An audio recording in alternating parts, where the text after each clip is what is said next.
Ողջույն ընկերներ, մարդու համար տեսախցիկը իսկապես շատ կարևոր սարք է, քանի որ եթե չլիներ այն, դուք չէիք կարողանա դիտել տարբեր ֆիլմեր եւ հաղորդումներ։ Երբեմն տեսախցիկը ֆիքսում է շատ զարմանալի եւ անհավատալի պահեր, որոնք եթե չնկարահանեին, ոչ ոք չէր հավատա։ Այսօրվա տեսանյութում հենց այդպիսի պահերի մասին էլ խոսելու եմ, այնպես որ հարմար նստեք, հրավիրեք ընկերներին, քանի որ մենք սկսում ենք։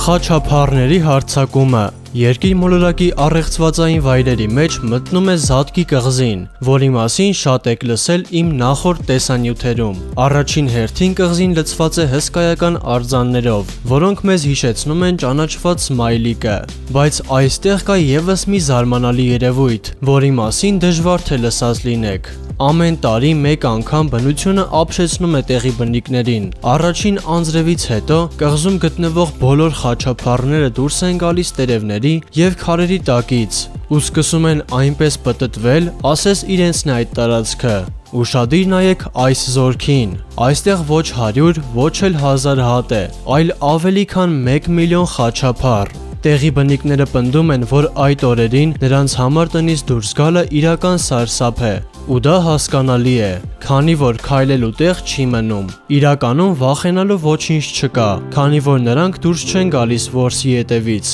Խաչափառների նպատակը բազմացումն է։ Այդ է պատճառը, որ բոլորի ուղղությունը դեպի ջուրն է։ Զարմանալին այն է, որ սա տեղի է ունենում ամեն տարի նույն օրը, իսկ վերադառնում են իրենց բները մինչ լուսաբացը։ Այնպիսի տպավորություն է, ասես նրանք իրենց մոտ օրացույց են պահում։ Մոդայիկ փղեր Մեզ բոլորիս էլ հայտնի է, որ Հնդկաստանում ճանապարհորդելու ընթացքում փղի հանդիպելը շատ հեշտ է։ Նրանք այնտեղ ամենուրեք են։ Սա հասկանալի է, բայց արդյոք դուք կհավատայիք ձեր աչքերին, եթե տեսնեիք փղի, որը հագնված է այնպես, ինչպես սովորական մարդը։ Շատերիդ մոտ հարց առաջացավ. ինչու են նրանք հագուստով։ Ասեմ, բանը նրանում է, որ տարիներ առաջ Հնդկաստանում ձմեռը շատ ցուրտ էր, իսկ փղերը մարդկանց նման չեն դիմանում ցրտին և կարող են հեշտ ու հանգիստ հիվանդանալ։ Որոշ փղեր նույնիսկ հիվանդանոցում բուժվել էին։ Այս ամենից հետո կառավարությունը դիմեց տեղի բնիկներին, իսկ նրանք որոշեցին այս հսկայական կենդանիներին հագցնել գեղեցիկ հագուստ, որով նրանք հաստատ չեն մրսի։ Ամիսների ընթացքում բոլորը տանջվում էին, և այդ ամենը տվեց արդյունք։ Հիմա փղերը հիվանդանում են հազվադեպ, իսկ նրանց տեսքը զարմացնում է ցանկացածին։ Ահա թե ինչու են զբոսաշրջիկները նրանց ասում մոդայիկ փղեր։ Գունավոր մեղուներ Երևի շատերդ մոտավոր գիտեք, թե ինչ գունային երանգներ են ունենում մեղուները՝ դեղին և սև։ Իսկ հիմա դուք տեսնելու եք իսկապես զարմանալի մեղուների, որոնք տարբերվում են մյուսներից։ Նրանք իսկապես շատ գեղեցիկ են, այդ պատճառով շատերը նույնիսկ վախենում են մտածելով, որ սա ինչ-որ մուտացիա է։ Հարավային Ամերիկայի բնակիչների համար սա սովորական երևույթ է, և եթե նրանց մոտ այս մեղուներին տեսնելուց զարմանաք ու սարսափեք, նրանք կսկսեն բարձր ծիծաղել։ Ծանոթացեք, սրանք էուգլոսներ են, որոնք կարող են լինել կապույտ, կանաչ, դեղին, սև, կարմիր և այլ տարբեր գույների։ Բացի այս ամենից, նրանք շատ աշխատասեր են և կարողանում են հեշտությամբ գրավել իգական սեռի ներկայացուցիչների ուշադրությունը։ Հրավառություն ֆիասկո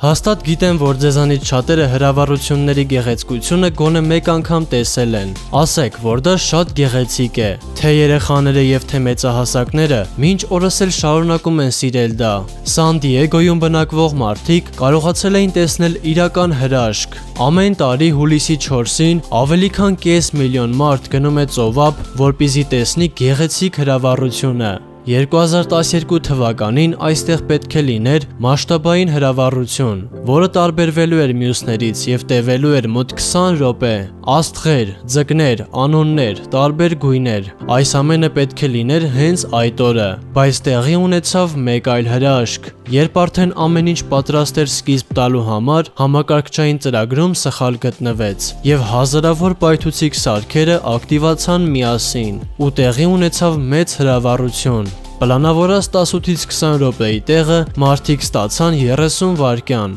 բայց նույնիսկ դա զարմացրեց նրանց, քանի որ ամեն օր չես կարող տեսնել այսպիսի առանձնահատուկ հրաշք։ Երևի ձեզանից շատերը գոնե մեկ անգամ կուզենար տեսնել այսպիսի հրավառություն։ Ընկերությունը մարդկանց խոստացավ, որ այլևս այսպիսի բան չի կրկնվի, բայց շատերը հակառակը ուրախ էին, որ տեսան այսպիսի հրաշք։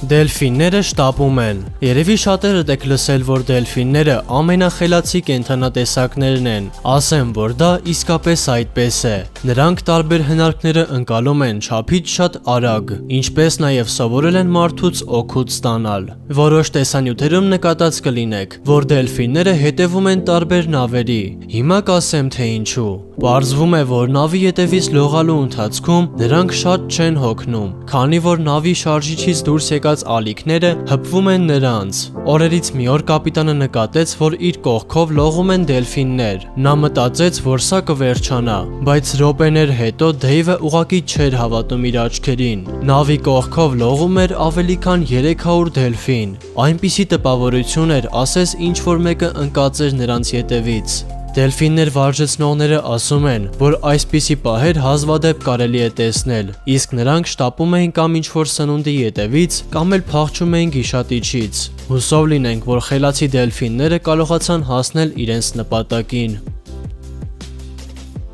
Վանական ձգողականության դեմ։ Բուդդայական վանականների մասին գոյություն ունեն հազարավոր լեգենդներ։ Նրանք կարողանում են վազել մեկ ոտի վրա ավելի քան 25 կիլոմետր։ Նրանց հայտնի է գաղտնի հարված, որը անմիջապես առաջացնում է մահ, ինչպես նաև մի քանի ժամ մնալոթում։ Մենք բոլորս էլ իհարկե հասկանում ենք, որ այս ամենի մեծ մասը մտածված է, բայց իրականում վանականները իսկապես որոշ առանձնահատկություններ ունեն։ Ահա ձեզ մի ապացույց։ Լոսե մայրաքաղաքում գտնվող բանկյուն տաճարի մոտ հասնելու համար պետք է շատ խիզախ լինեք։ Այն գտնվում է մի շատ բարձր սարի վրա, որի թեքվածությունը 45 աստիճան է։ Նպատակասլաց զբոսաշրջիկների համար այստեղ պարաններ են կապված, որով էլ նրանք կարողանում են բարձրանալ դեպի տաճարը։ Հիմա դուք կտեսնեք մի կադր, որում վանականը առանց ինչ-որ պարանի բարձրանում է սարը։ Նա այնքան հանգիստ է բարձրանում, ասես ուղիղ ճանապարհ է։ Բացի դրանից նրա վրա երկու պայուսակ կար, որոնք նույնպես ծանր էին։ Զբոսաշրջիկները կարծում էին, թե նա ինչ-որ հրաշքով կարողացել է անջատել երկրի ձգողականությունը։ Ով գիտի, կարող է նաև այդպես լինել, քանի որ նույնիսկ պարանով են այդ սարը դժվար բարձրանում։ Համացանցում այս վանականը դարձավ իրական քննարկման միջոց, ու դա զարմանալի չէ։ Ինչպես տեսակ, երկիր մոլորակում կան երևույթներ, կենդանիներ և մարդիկ, որոնք իսկապես շատ են զարմացնում, ու եթե չլիներ տեսախցիկը, մենք դժվար թե հավատայինք այս ամենին։ Իսկ եթե չեք ուզում բաց թողնել այսպիսի հետաքրքիր տեսանյութեր, անպայման բաժանորդագրվեք ալիքին ու միացրեք զանգակը։ Դե ինչ, իսկ մենք դեռ կհանդիպենք։